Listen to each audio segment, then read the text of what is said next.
trouble by my failures. And the A-God left me. Donc notre présence ici au CECA correspond tout simplement à une réponse que le ministère a accordée au profit des acteurs algériens qui nous ont sollicités pour le soutien et la présence à ce premier pavillon algérien à Paris. Donc le concept de ce pavillon, c'est la promotion de la destination Algérie pour toute la partie centre de contact, donc relations clients.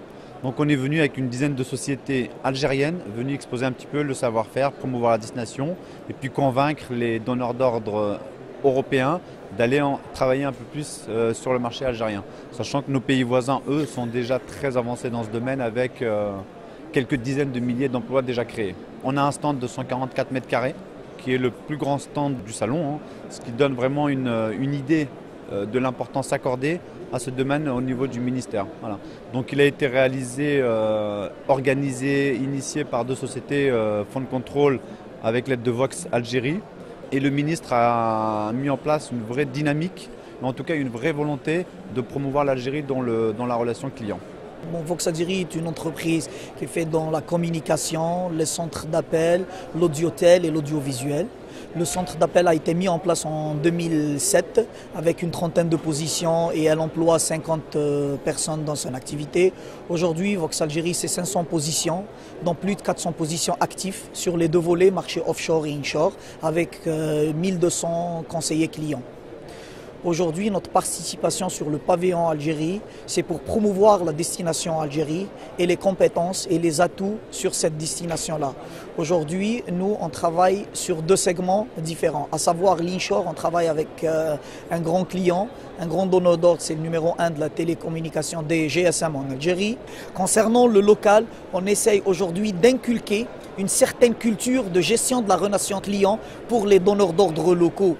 Aujourd'hui, ça se limite au niveau des opérateurs télécoms. Aujourd'hui, on essaye d'élargir un peu ce spectre-là, à savoir dans l'industrie pharmaceutique, l'industrie automobile, l'agroalimentaire, la grande distribution. Pour la partie offshore, on se positionne comme étant un outsourceur. Donc on travaille pour le compte de diverses entreprises et on se positionne comme un créateur de valeur ajoutée pour les entreprises. L'État se veut à la fois ouvert, accessible et facilitateur, donc à l'écoute des acteurs. On a eu l'occasion d'avoir une première rencontre avec l'ensemble des acteurs algériens et de leurs partenaires ici en Europe, de mesurer leur part de marché, le niveau de maturité qu'ils ont acquis.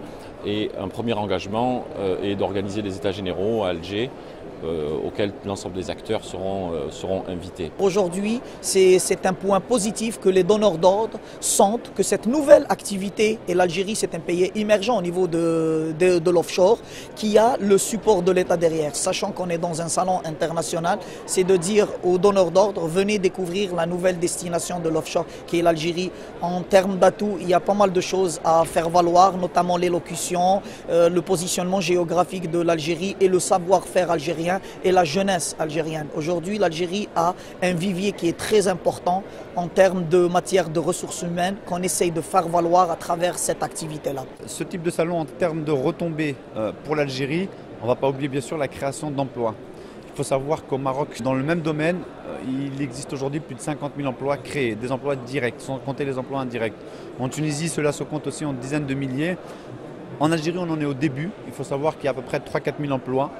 Et aujourd'hui, le ministère soutient vraiment cette initiative parce que le centre d'appel emploie beaucoup de téléopérateurs. C'est des gens jeunes et diplômés qui leur donnent en même temps une dimension internationale puisqu'ils sous-traitent aussi pour des clients un peu partout dans le monde entier. Je suis venu au pavillon algérien pour présenter ma société, montrer qu'on est présent, qu'il existe des call centers en Algérie, que cette activité est en voie de développement et qu'il faut faire comme moi, venir en Algérie et ouvrir sa société et développer son pays. Moi je suis né en France de parents immigrés qui sont partis à l'époque dans les années 60 et aujourd'hui j'ai décidé de faire la chose inverse. Donc j'ai décidé de partir en Algérie, donc quitter la France pour ouvrir un call center, en fait un centre d'appel. J'ai bénéficié des aides de l'État algérien, donc le soutien à l'emploi des jeunes. Donc j'ai fait un dossier comme la plupart des gens en Algérie et j'ai bénéficié d'une aide à montant qui s'élève à 10 millions de dinars. J'espère à terme, au bout d'un an, voire 2 ans, ouvrir un deuxième call center à Dalbeda si c'est possible, parce qu'aujourd'hui je suis à Ruiba et ouvrir au moins 200 ou 300 positions là-bas. Le ministère souhaite aussi assurer une pérennité de cette activité en Algérie et donc on travaille à l'élaboration d'un programme pour la constitution d'un institut en partenariat avec le ministère de la Formation, institut sur la relation client qui permettra d'assurer des formations de niveau bac jusqu'au bac plus 5. C'est encore un programme en cours et que nous espérons être effectif dans les prochains mois. En termes de retombées économiques, il faut savoir que c'est des rentrées de devises hors hydrocarbures. Donc ça aussi, ça a un intérêt énorme au niveau de l'État parce qu'ils cherchent à développer tous les nouveaux business qui permettent de rentrer des devises hors hydrocarbures. Donc voilà, création d'emplois, retombées économiques, mise à niveau des infrastructures télécom, parce que pour qu'un centre d'appel puisse exercer en Algérie, ça nécessite de la bande passante, ça nécessite des accès télécom, ça nécessite des accès réseau dernier cri ou en tout cas aux normes. Donc là, effectivement, le ministère a aussi mis un point important sur tous ces aspects-là. Les perspectives d'emploi sont réelles, le marché est conséquent, c'est un marché local, un marché international pour lequel les acteurs ont montré un niveau de maturité conséquent. C'est aussi intéressant du fait que ce sont des emplois qui couvrent plusieurs niveaux de qualification, du niveau bac jusqu'au niveau bac plus 5 et même plus. Et on a déjà un certain nombre d'acteurs qui sont présents sur l'ensemble des différents niveaux de services que l'on peut offrir en la matière. Et ça donc est très encourageant.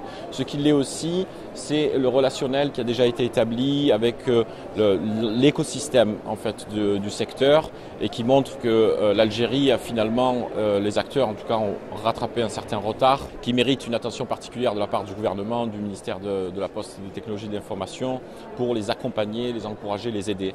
Le bilan est globalement très positif, notamment au niveau de l'Algérie. Il y a eu plus de 400 contacts générés sur le pavillon lui-même. Et le nombre n'est pas tellement le plus important, mais surtout la qualité des contacts générés. Donc ça veut dire que certaines sociétés françaises sont aujourd'hui prêtes à aller effectuer leurs relations clients avec des partenaires algériens qui étaient présents sur le salon.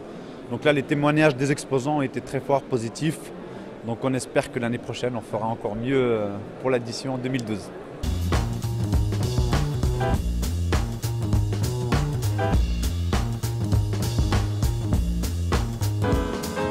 I recall the love you gave me.